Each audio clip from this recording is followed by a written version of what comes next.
नमस्कार, मैं हूं अंकुर और आप देख रहे हैं सत्यहिंदी.com। एक नजर डालते हैं अब तक की सुर्खियों पर।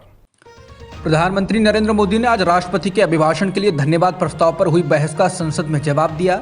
इस दौरान उन्होंने कांग्रेस पर जमकर हमला बोला। उन्होंने कहा कि कोरोना के समय में कांग्रेस ने महाराष्ट्र में लोगों को वापस अपने राज्यों को लौटने के लिए प्रोत्साहित किया।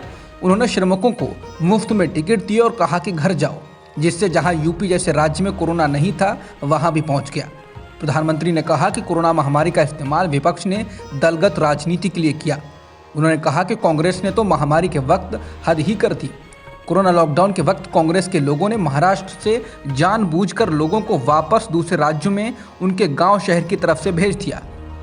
बता दें, जब लॉकडाउन लगाया गया था उसके बाद से अलग अलग राज्यों में रह रहे श्रमिक परेशान हो गए थे और पैदल ही सैकड़ों किलोमीटर के लिए चल दिए थे। इस दौरान कई की जान भी चली गई थी। पीएम मोदी ने कहा कि कुछ लोगों को लगा कि कोरोना महामारी मोदी की छवि को खराब कर देगा। उन्होंने कहा कि बीते 2 सालों में 100 साल का सबसे बड़ा वैश्विक महामारी का संकट पूरी दुनिया की मानव जाति झेल रही है। जिन्होंने भारत के अतीत के आधार पर ही भारत को समझने का प्रयास किया, उनको तो आशंका थी कि शायद भारत इतनी बड़ी लड़ाई नहीं लड़ पाएगा, खुद को नहीं बचा पाएगा।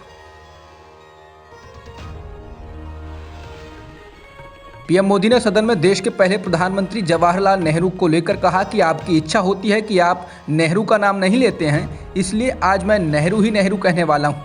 पंडित नेहरू ने लाल किले से कहा था कि कभी कभी कोरिया में लड़ाई भी हमें प्रभावित करती है। इसके चलते वस्तुओं की कीमतें बढ़ जाती हैं और ये हमारे नियंत्रण से भी बाहर हो जाती हैं। पीएम मोदी ने कहा कि देश के सामने देश का पहला पीएम हाथ ऊपर कर देता है। मोदी ने कहा कि पंडित नेहरू आगे कहते हैं कि अगर अमेरिका में भी कुछ होता है तो इसका असर भी वस्तुओं की कीमतों पर पड़ता है। उन्होंने कहा कि सोचिए, तब महंगाई की समस्या कितनी गंभीर थी, तब नेहरू जी को लाल किले से हाथ ऊपर करने पड़े थे। मोदी ने कहा कि अगर कांग्रेस आज सत्ता में होती तो महंगाई कोरोना के पुराने खाते में जमा करके निकल जाते, लेकिन हम बड़े संवेदनशील हैं और समाधान के लिए काम कर रहे हैं। पीएम मोदी ने राहुल गांधी पर निशाना साधते हुए कहा कि कांग्रेस में ऐसे लोग बैठे हैं जो उद्यमियों को कोरोना वायरस का वेरिएंट कहते हैं। हमारे देश के उद्यमी कोरोना वायरस के वेरिएंट हैं क्या? उन्होंने कहा कि हम क्या बोल रहे हैं, इससे आपकी पार्टी का ही नुकसान हो रहा है। पीएम मोदी ने कहा कि जो इतिहास से सबक नहीं लेते हैं वो इतिहास में खो जाते हैं। इसके साथ ही उन्होंने कहा कि 60 से 80 के दशक में क्या नैरेटिव होता था। कांग्रेस के ही सत्ता के साथ ही पंडित नेहरू की सरकार को, इंदिरा गांधी की सरकार को टाटा बिरला की सरकार बताते थे। बता दें, सदन में राहुल गांधी ने कहा था कि मोदी सरकार ने 2 हिंदुस्तान बना दिए हैं, एक अमीरों का हिंदुस्तान और दूसरा गरीबों का हिंदुस्तान। मोदी देश की सारी संपत्ति केवल गिने चुने लोगों को ही दे रहे हैं। इस दौरान उन्होंने अडानी अंबानी का नाम लिए बिना ही उनको कोरोना वायरस का वेरिएंट कहा था और उन पर हमला बोला था।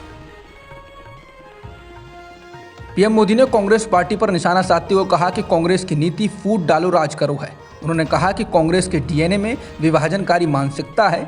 तमिल की भावनाओं को भड़काने की कोशिश की गई, अंग्रेज चले गए, लेकिन बांटो और राज करो की मानसिकता कांग्रेस में बनी रही। कांग्रेस टुकड़े टुकड़े गैंग की लीडर है। पीएम मोदी ने सदन में कांग्रेस पर हमला बोलते हुए कहा कि इस सरकार का अंध विरोध करने की कुछ लोगों को आदत पड़ गई है। उन्होंने कांग्रेस नेता अधीर रंजन चौधरी की ओर इशारा करते हुए कहा कि आप लोग सुबह होते ही शुरू हो जाते हैं। आप लोग एक पल बिना मोदी के नहीं बिता सकते हैं। मोदी तो आपकी प्राण शक्ति है। पीएम मोदी ने कहा कि आप लोग जिस प्रकार से मुद्दे उठाते हैं उससे लगता है कि आप 100 साल तक सत्ता में नहीं आना चाहते हैं। खैर, आपने ये सोच लिया है तो मैंने भी तैयारी कर ली है। हरिद्वार की सेशन कोर्ट ने सोमवार को विवादास्पद यति नरसिंहानंद को जमानत दे दी। पिछले साल दिसंबर में हरिद्वार में आयोजित एक धर्म संसद कार्यक्रम में मुसलमानों को जनसंहार की धमकी दी गई थी। इसका आयोजन इसी नरसिंहानंद ने किया था। इस मामले में वो और वसीम रिजवी उर्फ जितेंद्र नारायण सिंह त्यागी जेल में हैं। नरसिंहानंद की जमानत का आदेश जिला एवं सत्र न्यायाधीश भारत भूषण पांडे ने पारित किया। सेशन कोर्ट ने जमानत आवेदन की अनुमति 50,000 रुपए की 2 जमानत और समान राशि के व्यक्तिगत बॉन्ड के अधीन दी गई। आरोपी नरसिंहानंद को जांच के दौरान जांच अधिकारी द्वारा जांच में सहयोग के लिए बुलाए जाने पर उनके निर्देशानुसार जांच अधिकारी के सामने पेश होना होगा। जांच के दौरान हर महीने की 10 तारीख को अपनी उपस्थिति की जानकारी स्थानीय पुलिस थाने को देनी होगी, यानी हाजिरी लगानी होगी। इसके अलावा कहा गया है कि वो अब एक वचन पत्र दाखिल करेगा कि इस आदेश के बाद समाज में घृणा और सांप्रदायिक सद्भाव को बिगाड़ने वाला कोई भाषण नहीं देगा और ना ही ऐसी किसी आयोजन का हिस्सा होगा जिसका मुख्य उद्देश्य विभिन्न समूहों के बीच शत्रुता को बढ़ावा देना होगा। समाजवादी पार्टी ने गोरखपुर सदर सीट से ब्राह्मण चेहरा मुख्यमंत्री योगी आदित्यनाथ के खिलाफ मैदान में उतार दिया है। पूर्वांचल की कुछ सीटों पर सपा प्रत्याशियों की घोषणा आज की गई। कई सीटों पर अखिलेश ने ओबीसी प्रत्याशी उतारकर गजब का संतुलन बनाया है। सपा ने गोरखपुर सदर सीट से सभापति शुक्ला को टिकट दिया है। अब इस सीट पर मुकाबला दिलचस्प हो गया है। भीम आर्मी चीफ चंद्रशेखर भी यहां से मैदान में हैं। योगी के खिलाफ सपा से उतरी सभापति शुक्ला बीजेपी बैकग्राउंड से रही हैं। हालांकि बीजेपी यहां से लगातार जीतती रही है, ऐसे में उसकी जीत को लेकर कोई सवाल नहीं है, लेकिन पहले की तरह यहां मुकाबला बीजेपी के लिए मुश्किल हो गया है। उत्तर प्रदेश विधानसभा चुनाव की तारीख के ऐलान के बाद पहली बार बिजनौर जिले में रैली संबोधित करने आ रहे प्रधानमंत्री नरेंद्र मोदी का दौरा रद्द हो गया। दौरा रद्द होने का कारण खराब मौसम बताया गया है। हालांकि पीएम मोदी ने रैली को फिर दिल्ली से ही वर्चुअल तरीके से संबोधित किया। पीएम मोदी द्वारा बिजनौर में रैली को रद्द करने के बाद आरएलडी प्रमुख जयंत चौधरी ने पीएम मोदी और बीजेपी पर मौसम को लेकर तंज कसा।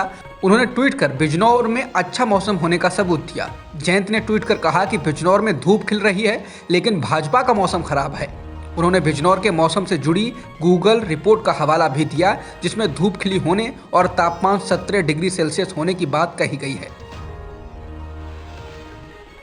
केंद्रीय गृह मंत्री अमित शाह ने एआईएमएम प्रमुख असदुद्दीन ओवैसी से जेड श्रेणी की सुरक्षा पेशकश को स्वीकार करने का आग्रह किया। पिछले सप्ताह ओवैसी जब यूपी में चुनाव प्रचार कर लौट रहे थे तो उनकी कार पर गोलियां चलाई गई थी। उसके बाद केंद्र ने उन्हें जेड श्रेणी की सुरक्षा दी थी, लेकिन ओवैसी ने सुरक्षा लेने से इनकार कर दिया था और इसके बदले दोषियों पर कड़ी कार्रवाई करने को कहा था। ओवैसी पर गुरुवार शाम को उस वक्त हमला हुआ था जब वो मेरठ से दिल्ली के लिए लौट रहे थे। तब हापुड़ में उनकी कार पर फायरिंग हुई थी। डेरा सच्चा सौदा प्रमुख गुरमीत राम रहीम सिंह, जो 2002 में अपने प्रबंधक की हत्या के लिए आजीवन कारावास की सजा काट रहा है और 2017 में 2 महिलाओं के बलात्कार के लिए भी दोषी ठहराया गया है, आज शाम हरियाणा के रोहतक जिले की सुनारिया जेल से बाहर आ सकता है। हरियाणा सरकार के जेल प्रशासन ने राम रहीम को 21 दिनों की छुट्टी को मंजूरी दे दी है। सरकार के इस फैसले को पंजाब में आगामी विधानसभा चुनाव से जोड़कर देखा जा रहा है। बता दें, डेरा अनुयायियों और राम रहीम सिंह के लोगों का पंजाब के मालवा क्षेत्र में काफ़ी प्रभाव है। उनके वोटों को संसदीय और विधायी चुनाव के परिणाम तय करने में महत्वपूर्ण माना जाता है। अब तक की खबरों में इतना ही। बाकी खबरों के लिए बने रहिए सत्यहिंदी.com के साथ। सत्य हिंदी का ऐप डाउनलोड करें गूगल प्ले स्टोर पर।